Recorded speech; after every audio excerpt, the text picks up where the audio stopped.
السلام علیکم لسنرز، آج جو میں ناول ریڈ کرنے جا رہی ہوں وہ ہے ماسین، جو کہ تری ہے نور راجپوت کی۔ چلیے شروع کرتے ہیں اس کی قسط نمبر 22۔ انسان خود اپنے مقام سے گرتے ہیں۔ مجھے تو اس سے محبت تھی جو آپ اللہ سے کرتے تھے۔ زندگی میں پہلی بار حاج جبیل نے محسوس کیا تھا سانس رکنا کسے کہتے ہیں۔ وہ روبوٹ کی مانند کھڑا تھا۔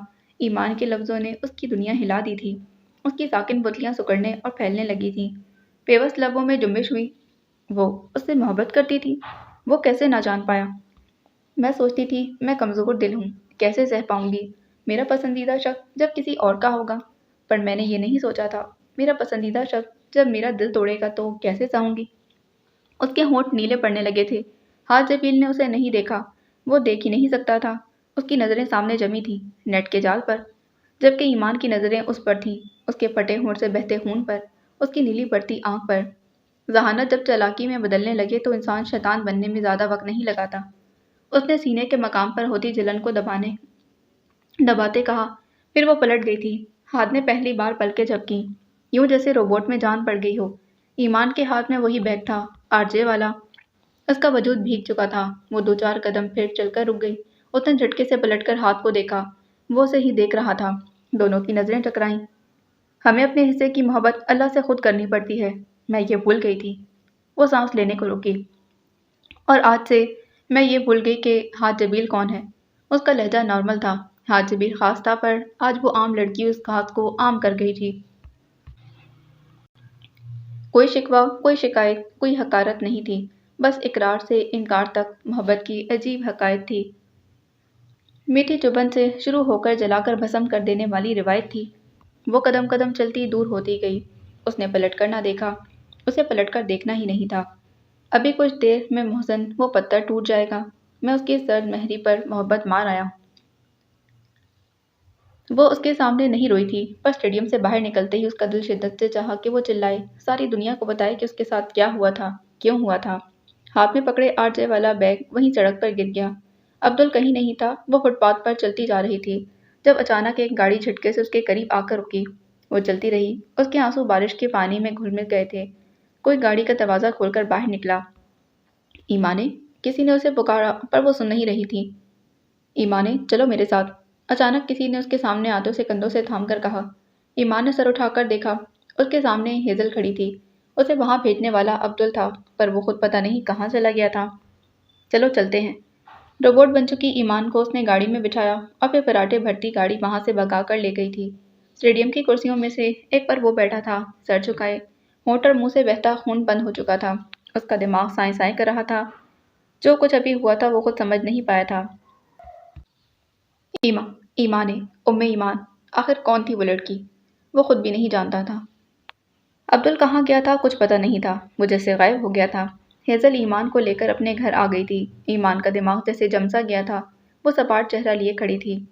ایمانے، بالآخر ہیزل نے اسے دوبارہ پکارا۔ وہ اسے کمرے میں لائی تھی تاکہ وہ اپنے کپڑے تبدیل کر سکے۔ وہ بھیگی ہوئی تھی۔ کپڑے بدل لو۔ ہیزل اس کے سامنے کھڑی تھی۔ ایمان نے حیرانی سے اسے دیکھا۔ وہ اس کے بارے میں زیادہ نہیں جانتی تھی۔ ہیزل اس وقت سادہ سے ٹراؤزر شرٹ میں تھی، بال بندھے ہوئے تھے اور چہرہ میک اپ سے عاری تھا۔ یہ اس ہیزل سے بہت مختلف تھی جسے ایمان نے کافی عرصہ پہلے دیکھا تھا۔ یہ نئے کپڑے ہیں۔ اس نے بیڈ پر رکھے شاپنگ بیگز کی جانب اشارہ کیا۔ ٹھیک ہے۔ ایمان نے سر جھکا لیا۔ اسے روز یاد آئی تھی۔ وہ اتنی ظالم تو نہیں تھی جو ایسا کرتی، پھر اس نے کیوں کیا تھا ایسا؟ کیوں اس کا یقین نہیں کیا؟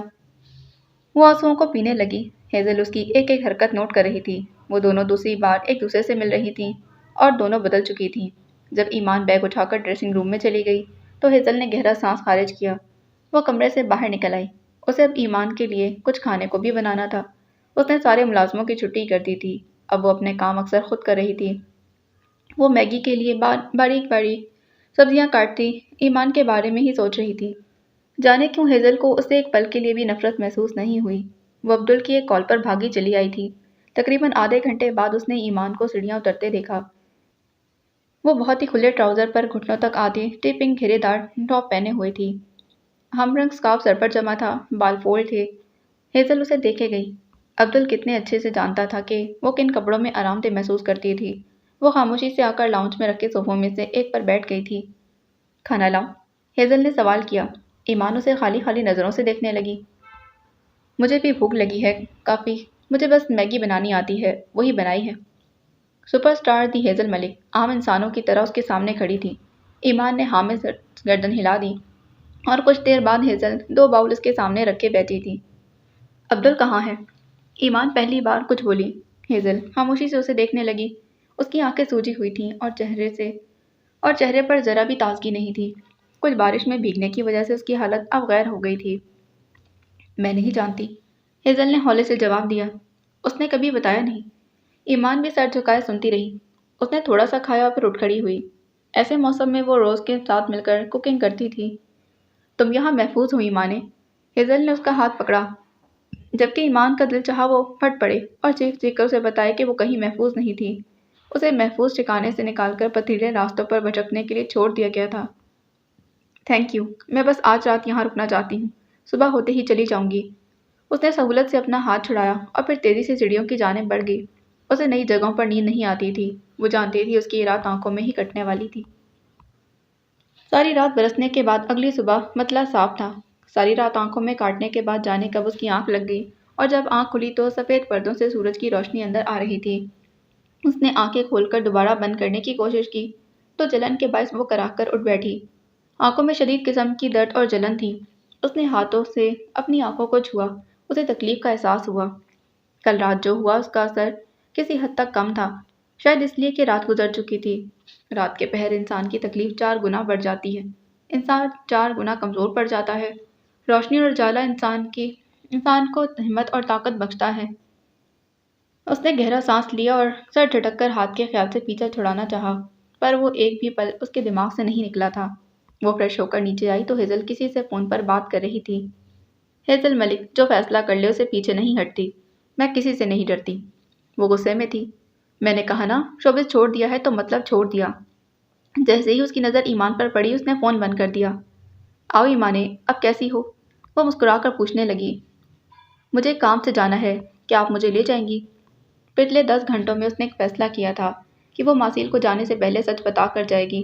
وہ اسے بتائے گی کہ آخر ہوا کیا تھا، اس لیے نہیں کہ وہ اس کا اعتبار کرے بلکہ اس لیے کہ وہ لوٹ جائے، اس لیے کہ وہ سچ جان لے، اس لیے کہ اس کی تکلیف میں کمی آ جائے، اس لیے کہ اس کے لوٹ آنے کا انتظار کرتے تھے، اور اس لیے بھی کہ وہ مجبور تھی، اس لیے بھی کہ اسے ماسیل سے کوئی شکایت نہ تھی۔ ہاں ہاں بولو، کہاں جانا ہے؟ ابھی چلتے ہیں۔ ہیزل خوش دلی سے مسکرائی تو ایمان کو حوصلہ ہوا، اور پھر 1 گھنٹے بعد وہ ماسیل انسٹی ٹیوٹ کے سامنے کھڑی تھی۔ یہاں سے اس کی بہت ساری یادیں جڑی تھیں، پر وہ یاد نہیں کرنا چاہتی تھی۔ ہیزل کو گاڑی میں انتظار کرنے کا کہہ کر وہ اندر چلی گئی۔ لاؤنج میں ہی اسے مارتھا مل گئی۔ اسے دیکھ کر مارتھا جھٹکے سے اٹھ کھڑی ہوئی۔ ادم کہاں ہیں؟ ایمان کے سوال پر مارتھا نے بے ساختہ لاؤنج سے ملحقہ کمرے کی جانب دیکھا۔ اس کی آنکھوں میں عجیب سا خوف تھا۔ مجھے ان سے ضروری بات کرنی ہے، ایمان نے اس کی نظروں کے تعاقب میں کمرے کی جانب دیکھتے کہا۔ وہ سو رہے ہیں، آپ جائیں یہاں سے۔ مارتھا گھبراہٹ کا شکار تھی۔ میرے پاس وقت نہیں ہے، مجھے آج ہی بات کرنی ہے۔ وہ کمرے کی جانب بڑھی۔ رک جاؤ، مارتھا اس کے پیچھے لپکی۔ پہلی بار وہ ایسے ہی زبردستی کلاس روم میں داخل ہوئی تھی، اسے ماسیل ملا تھا، اور آج پھر وہ زبردستی اس کے روکنے کے باوجود کمرے کی جانب بڑھتی گئی۔ اس نے مارتھا کے روکنے کے باوجود جھٹکے سے کمرے کا دروازہ کھولا۔ سامنے کا منظر دیکھ کر وہ جیسے بت بن گئی تھی۔ شنایا اس کے پہلو میں لیٹی تھی۔ وہ دونوں ایک چھت تلے ایک بیڈ پر تھے۔ وہ بے سود سو رہا تھا جبکہ شنایا کے چہرے پر فخریہ مسکراہٹ تھی۔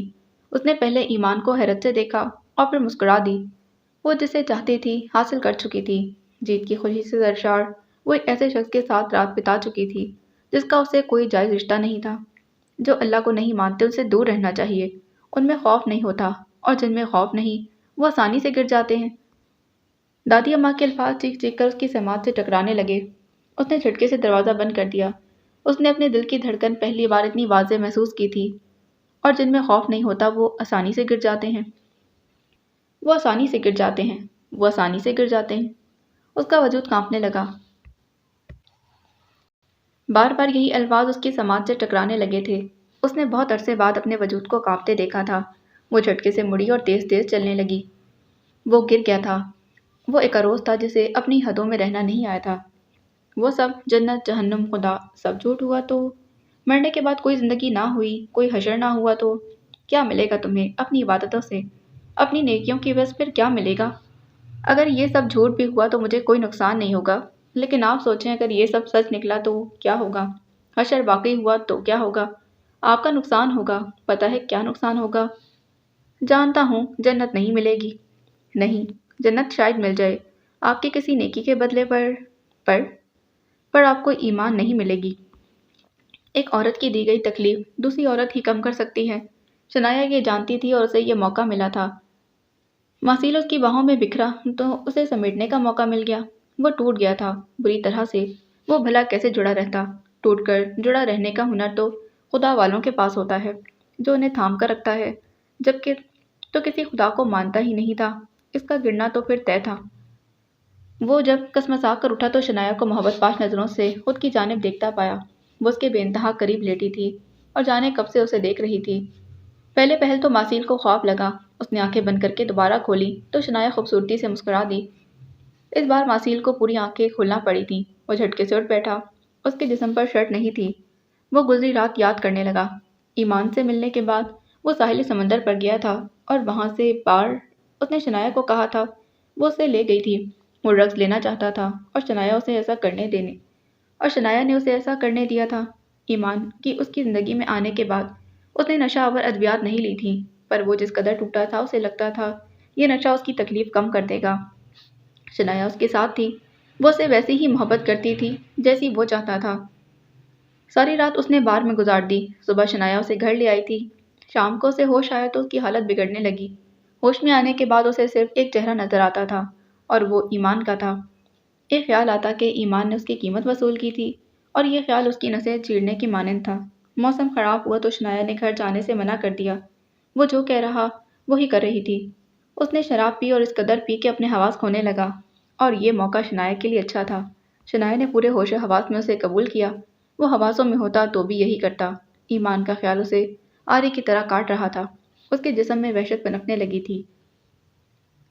ایمان، میں تمہیں کبھی معاف نہیں کروں گا۔ وہ مدہوشی میں بھی اس کا نام لے رہا تھا۔ میں ہوں نا، مجھے دے دو اپنے سارے دکھ درد، میں سمیٹ لوں گی۔ شنایا نے اس کے لبوں پر انگلی رکھ لی۔ اسے اپنے قریب دیکھ کر ماسیل کو یاد رہا تو صرف یہ کہ اس کی اپنی وفائیں جس لڑکی کے نام تھی وہ بے وفا نکلی تھی، اور وہ بے وفا ہو جاتا تو کیا تھا؟ وہ جو شنایا کو دوست کہتا تھا اب ساری حدیں پار کر گیا تھا، اور جب ہوش میں لوٹا تو بے یقینی سے اسے دیکھنے لگا۔ میں تم سے بہت محبت کرتی ہوں ماسیل۔ وہ اس کے قریب ہوئی تو وہ جھٹکے سے بیڈ سے نیچے اترا۔ شنایا نے حیرانی سے اسے دیکھا۔ میں فریش ہو کر آتا ہوں۔ وہ تیزی سے کمرے سے نکل گیا اور شنایا اکیلی بیٹھی رہ گئی۔ آپ اتنی خالص کیوں لگتی ہیں؟ اتنی خالص، اتنی مقدس کہ چھونے کا دل کرے اور چھونے سے ڈر لگے۔ وہ شاور کے نیچے کھڑا تھا۔ ٹھنڈا پانی اس کے جسم پر بہہ رہا تھا۔ اسے تو لگا کہ اس کی ساری اذیت کم ہو جائے گی، پر اب اسے لگ رہا تھا جیسے اس کا وجود کسی نے جلتے تنور میں پھینک دیا ہو۔ وہ جتنا خود پر پانی گرا رہا تھا، جلن اتنی ہی بڑھتی جا رہی تھی۔ ماسیل، آر یو اوکے؟ شنایا نے اس کی تپتی پیشانی کو چھوا۔ وہ بری طرح بخار میں پھنک رہا تھا۔ چلیں ہاسپٹل چلتے ہیں۔ وہ اپنے کمرے میں تھا، بیڈ پر بے سود پڑا ہوا۔ یہ وہ کمرہ نہیں تھا جہاں اس نے پچھلی رات شنایا کے ساتھ گزاری تھی۔ یہ اس کا ذاتی کمرہ تھا، اور اس نے کئی مرتبہ ایمان کو اپنے تصور میں اس کمرے میں گھومتے پھرتے پایا تھا۔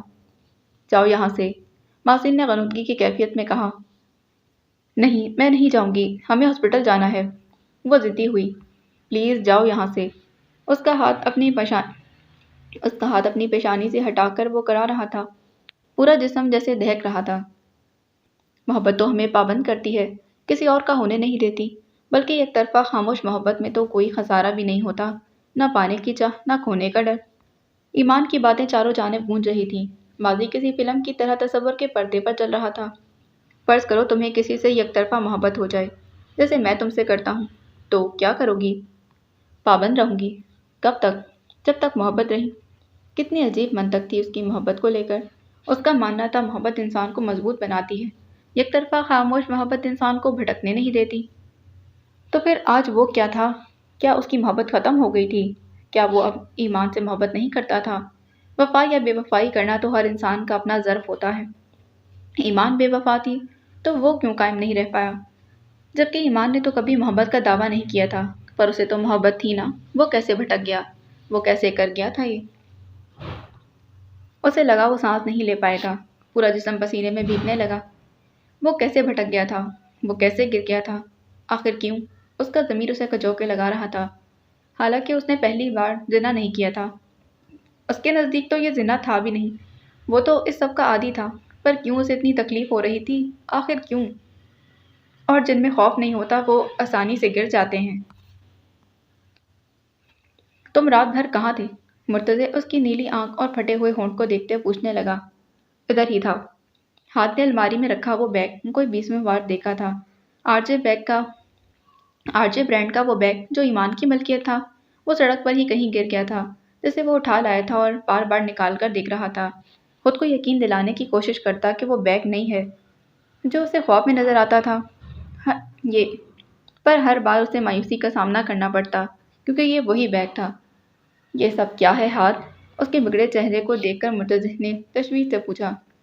کچھ نہیں، اپنے باکسر بھائی سے مار کھا کر آیا، سپاٹ سے لہجے میں جواب دیتا اب وہ اس کی جانب متوجہ ہوا، جبکہ مرتضی حیرت سے اسے دیکھنے لگا۔ عبدل، سیریسلی، یہاں پر؟ مرتضی کو یقین نہ آیا۔ ہاں، عبدل۔ اس نے اب آئینے کے سامنے کھڑے ہوتے اپنے زخم پر دوا لگائی۔ مرتضی اسے دیکھے گیا۔ اتنا گہرا زخم تھا کہ اسے ٹانکے لگتے، پر وہ ہاتھ تھا جس کے ہاتھ ذرا سے بھی نہیں لرزے تھے۔ تو تم ہمیشہ سے جانتے تھے کہ عبدل یہاں ہے؟ ہاتھ اس کا دوست تھا، وہ ہاتھ کو دوست مانتا تھا، پر ہاتھ نے کبھی اسے دوست نہیں کہا تھا۔ اسے دوست بنانے نہیں آتے تھے، وہ دوست بناتا نہیں تھا، اسے دوستوں کی ضرورت ہی نہیں پڑتی تھی۔ کب ملواؤ گے عبدل سے؟ اس کی خاموشی پر مرتضی نے اگلا سوال کیا۔ اگر تم چاہتے ہو تمہاری ہڈی پسلی ٹوٹے تو جب چاہے مل لو۔ کیسی خوفناک باتیں کر رہے ہو؟ مرتضی کے چہرے کے زاویے بگڑ گئے۔ مجھے ابھی کام سے جانا ہے، میں کل اکیڈمی میں ملوں گا۔ وہ اب اس کی جانب متوجہ ہوا۔ مرتضی اس سے ملنے ہوٹل آیا تھا، رات کو بھی آیا تھا، پر وہ ہوٹل میں نہیں تھا۔ ہاتھ ابھی تک ہوٹل میں رکا ہوا تھا۔ اگر وہ اکیڈمی کے ریسٹ ایریا میں رکتا تو مرتضی کی وجہ سے وہ اپنا باقی کام نہیں کر پاتا، جبکہ اسے ابھی بہت کچھ کرنا تھا۔ اس بگڑتے ہوئے چہرے کے ساتھ جاؤ گے؟ آف کورس، اتار کر رکھ کر جانے سے تو رہا، سپاٹ لہجے سے کہتا۔ مرتضی سرد اور سپاٹ سا لہجہ۔ مرتضی نے بمشکل ہنسی چھپائی تھی۔ اوکے، اپنا خیال رکھنا۔ وہ خدا حافظ کہتا کمرے سے نکل گیا، جبکہ ہاتھ گہرا سانس خارج کرتا بیڈ پر بیٹھ گیا۔ اس کا فون تھرتھرا رہا تھا۔ جیسے ہی اس نے فون اٹھایا تو چہرے کے تنے ہوئے تاثرات نرم پڑ گئے۔ السلام علیکم ماں۔ اس نے چہرے پر بشاشت لاتے ویڈیو کال اٹھائی تھی۔ دوسری جانب اس کی ماں تھی۔ وعلیکم السلام، یہ کیا ہوا؟ عبدل سے مار کھا کر آیا ہوں، ہمیشہ کی طرح۔ دوسری جانب بیٹھی ہستی ساکت رہ گئی۔ وہ مل گیا؟ کیسے نہ ملتا؟ ڈھونڈنے والا ہاتھ تھا۔ دوسری جانب خاموشی چھا گئی۔ 13 سالوں بعد میں نے تمہیں جھنجھلایا ہوا دیکھا ہے، وجہ کیا ہے؟ وہ ماں تھی، بھانپ گئی تھی۔ وہ نظریں جھکائے ہوئے تھا۔ یہی جاننے کی کوشش کر رہا ہوں۔ وہ خود پر قابو پاتے بولا۔ اتنی جلدی وہ کسی کو اپنے اندر جھانکنے کی اجازت نہیں دیتا تھا۔ تھوڑی دیر جب اندھیرا چاروں جانب پھیل گیا تو وہ سیاہ رنگ کے بیگی پینٹ پر ہلکے نیلے رنگ کی اوور شرٹ پہنے سر پر کیپ جمائے باہر نکل گیا تھا۔ کیپ کو اس نے اس انداز میں لے رکھا تھا کہ اس کا چہرہ چھپا ہوا تھا، اور اس نے ایسی ڈریسنگ کر رکھی تھی کہ جو کسی کی توجہ نہ کھینچتی۔ اسے اب اپنے چند ضروری کام نپٹانے تھے۔ شام کے سائے چاروں جانب پھیل چکے تھے۔ بندے اپنے اپنے گھروں کو لوٹ رہے تھے۔ پارک میں کھیلتے بچے بھی واپس جا رہے تھے۔ آہستہ آہستہ پورا پارک خالی ہو گیا۔ وہ اکیلی بیٹھی رہ گئی۔ دن میں مطلع صاف تھا، جبکہ اب پھر سے بارش کے آثار تھے۔ وہ پچھلے 3 گھنٹوں سے اس پارک میں بیٹھی تھی۔ آج جو اس نے دیکھا وہ ناقابل یقین تھا۔ حالانکہ وہ ماسیل کو جانتی تھی، پر شاید اسے یہ توقع نہیں تھی کہ وہ اتنی جلدی یہ سب کر جائے گا۔ وہ اپنے ررستے وجود کے ساتھ جب ماسیل انسٹی ٹیوٹ سے باہر نکلی تو ہیزل وہاں نہیں تھی۔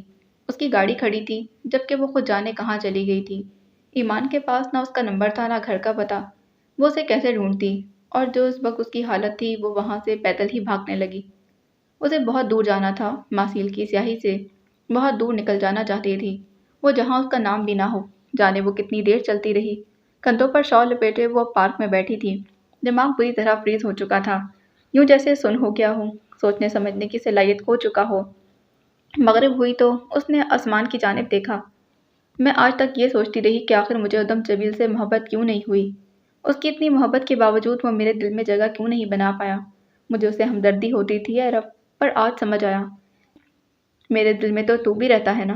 آج سمجھ آیا کہ اس جگہ میں اپنی جگہ کیوں نہ بنا پایا تھا وہ۔ آج سمجھ آیا مجھے اس سے محبت کیوں نہ ہوئی۔ آج سمجھ آیا کہ ہاتھ جبیل اس دل سے کیوں نہ گیا۔ آج مجھے بہت کچھ سمجھ آ گیا اور آج میرے سارے شکوے ختم۔ اب نہ ادم جبیل سے کوئی شکوہ ہے نہ ہاتھ جبیل سے۔ تیرا لاکھ لاکھ شکر ہے میرے مالک، تو نے لوگوں کی سچائی میرے سامنے رکھی۔ وہ نماکے لیے اپنے دل ہی دل میں اللہ کو پکارنے لگی تھی۔ آگہی عذاب ہوتی ہے، آگہی انعام بھی ہوتی ہے۔ ایمان کو اس مہینے کی سیلری ٹرانسفر ہو گئی تھی۔ وہ آج آفس نہیں گئی تھی۔ اس نے جو پیسے بچا کر رکھے تھے اس میں سے جو روز کے دینے تھے وہ اس کے اکاؤنٹ میں ٹرانسفر کرنے کے بعد وہ ایک ہوٹل میں آ گئی تھی۔ یہ اس کی آفس کی لوکیشن کے قریب تھا۔ رات ہو چکی تھی۔ اس کے جانے میں بس 5 دن ہی باقی تھے اور اسے ان 5 دنوں میں بھی آفس آنا تھا۔ اس نے ایک سستے سے ہوٹل میں کمرہ بک کیا۔ 5 دن کی پیمنٹ ایڈوانس کرنے کے بعد وہ مارکیٹ آ گئی تھی۔ وہ نہ ہیزل کو ڈھونڈ پائی تھی اور نہ ہی ہیزل اسے ڈھونڈ پائی تھی۔ نہ اس نے عبدل کو کال کرنے کی کوشش کی تھی۔ اس کے پاس اب بہت کم پیسے بچے تھے۔ اگر وہ ہوٹل سے کھاتی تو گزارا نہ ہوتا، اسی لیے وہ مارکیٹ آ گئی تھی۔ اس نے ایک اسٹور سے کھانے پینے کا کچھ سامان خریدا۔ اس بات سے انجان کہ کیب پھوڑا ایک شخص اس پر نظر رکھے ہوئے ہے۔ اس وقت بھی اسٹور کے باہر کھڑے وہ اسے خریداری کرتے ہوئے دیکھ رہا تھا۔ ٹھنڈی ہوا چل رہی تھی اور بارش کبھی بھی ہو سکتی تھی۔ وہ اسٹور سے باہر نکلی تو ٹھنڈی ہوا کے جھونکے نے اس کا استقبال کیا۔ اس نے آسمان کی جانب دیکھا۔ پورا آسمان سیاہ بادلوں سے ڈھکا ہوا تھا۔ وہ خاموش تھی اور پرسکون بھی۔ وہ پوری توجہ سے اسے دیکھ رہا تھا۔ اس نے اتنا پرسکون چہرہ کم ہی دیکھا تھا۔ طوفان ختم ہونے کے بعد والی خاموشی، سب کے کھو دینے کے بعد کچھ نہ کھونے کے ڈر جیسا سکون۔ وہ شال لپیٹتی سیڑھیاں اتر کر فٹ پاتھ پر آئی تو باہر رکھے پتھر کے بینچ پر بیٹھ گئی تھی۔ ٹھنڈی ہوا اسے سکون بخش رہی تھی۔ ویسے بھی وہ شہر میں اب مہمان تھی۔ وہ یہاں سے جلد جانے والی تھی۔ ویلنسیا اسے زیادہ راس نہیں آیا تھا۔ یہاں کے لوگوں نے اسے دکھ دیا تھا، پر اس شہر کا کیا قصور تھا؟ کچھ دیر یوں ہی بیٹھی رہی، روشنیوں کے جہان میں پھجلتے پھرتے ان لوگوں کو دیکھنے لگی۔ اسے بھوک لگی تھی۔ اس نے کھانے کے لیے بریڈ نکالے اور پھر اچانک رک گئی تھی۔ اس نے ہاتھ کی انگلیوں پر گنتی کی۔ اس کے پاس 5 دن کی بریڈ تھی۔ یقیناً وہ ناشتے کے لیے لائی تھی تاکہ ناشتہ کر کے آفس جا سکے، پر اگر وہ ابھی کھا لیتی تو اس کے پاس ایک دن کا ناشتہ کم پڑ جاتا۔ وہ کتنی ہی دیر سامنے رکھے سامان کو گھورتی رہی جو مشکل سے 5 دن کا تھا۔ پھر اس نے ایک گہری سانس لی اور ایک جوس کا ڈبہ نکال کر جوس پینے لگی۔ وہ وہاں بینچ پر پورا گھنٹہ بیٹھی رہی۔ اس نے مزید کچھ نہیں کھایا، جانے وہ کن خیالوں میں گم تھی۔ یہاں تک کہ ابر آلود موسم برسنے لگا۔ وہ اٹھ کر چل پڑی۔ تبھی اس نے دیوار کے پاس کھڑے ایک چھوٹے سے بچے کو دیکھا۔ یقیناً وہ بھوکا تھا۔ اس کے قدم رک گئے۔ وہ آگے نہیں بڑھ پائی۔ وہ جیسے پتھر کی ہو گئی۔ اس نے اپنے تھیلے کو ہاتھ لگایا جس میں اس کا تھوڑا سا سامان تھا۔ وہ بچہ سامنے سڑک کی دوسری جانب شیشے کے اس پار رکھ کے کھانے پینے کی اشیاء کو حسرت سے تک رہا تھا۔ وہ اس کی جانب بڑھی اور جا کر اپنے بیگ سے بریڈ کے 2 پیکٹ نکال کر اس بچے کو دے دیے تھے۔ بچے کی آنکھوں میں پہلے حیرت اور پھر تشکر کے جذبات ابھرے۔ اس کی آنکھوں میں نمی اتر آئی تھی۔ وہ اس کے پیچھے پیچھے تھا۔ تم بھیگ جاؤ گے، میرے پاس چھاتا نہیں ہے، یہ لے لو۔ اس نے اپنے کندھوں پر پڑی موٹی شال اتار کر اس بچے کو دے دی تھی۔ وہ شال اسے کتنی عزیز تھی۔ ویسے بھی وہ ویلنسیا سے کچھ بھی نہیں لے جا رہی تھی۔ سارا سامان یہاں ہی رہ گیا تھا۔ پھر اس نے اپنے بیگ سے والیٹ نکالا جو اس وقت بالکل خالی تھا۔ اس کے چہرے پر موت جیسا دکھ تھا۔ اس کا والیٹ خالی ہو چکا تھا۔ اس کے پاس کسی کو دینے کے لیے کچھ بھی نہیں تھا۔ وہ تیزی سے وہاں سے بھاگتی چلی گئی۔ کیپ اوڑھے آدھے چھپے چہرے کے ساتھ کھڑا ہاتھ اسے دیکھتا رہا۔ اسے پہلی بار اپنے سینے پر مقام پر جلن سی محسوس ہوئی تھی۔ سانس لینا اسے پہلی بار مشکل لگا تھا۔ آگاہی انعام ہے۔ وہ جب حواسوں میں لوٹی تو خود کو ایک اندھیری جگہ پر پایا۔ کئی لمحے تو ہیزل کو یہ سمجھنے میں لگ گئے کہ وہ جاگ رہی ہے یا خواب دیکھ رہی ہے، پر سر میں اٹھنے والی درد کی ٹیس نے اسے کڑھانے پر مجبور کر دیا تھا۔ یہ گودام نما جگہ تھی جہاں چاروں جانب عجیب سی بو پھیلی تھی۔ اسے یاد تھا وہ گاڑی میں بیٹھی ایمان کا انتظار کر رہی تھی جب ایک مانگنے والے نے گاڑی کے شیشے پر دستک دی۔ اسے دروازہ نہ کھولنے پر وہ بار بار ہاتھ مار رہا تھا، اور جیسے ہی اس نے شیشہ نیچے کیا کسی نے فوراً اس کے سر پر بھاری وزنی چیز ماری تھی۔ وہ کرا اٹھی۔ وہ مزاحمت ہی نہ کر پائی اور پھر اگلے ہی پل اسے بے ہوشی کی دوا سنگھا کر اغوا کر لیا گیا۔ جہاں ماسیل انسٹیٹیوٹ تھا وہاں زیادہ آبادی نہیں تھی۔ اس وقت گلی سنسان تھی جب اسے اغوا کیا گیا۔ کس نے کیا، کیوں کیا تھا، یہ کوئی نہیں جانتا تھا، وہ خود بھی نہیں۔ اسے کرسی سے باندھا گیا تھا۔ وہ اندر سے بری طرح ڈر چکی تھی۔ اس کے بہت سارے دشمن بن چکے تھے۔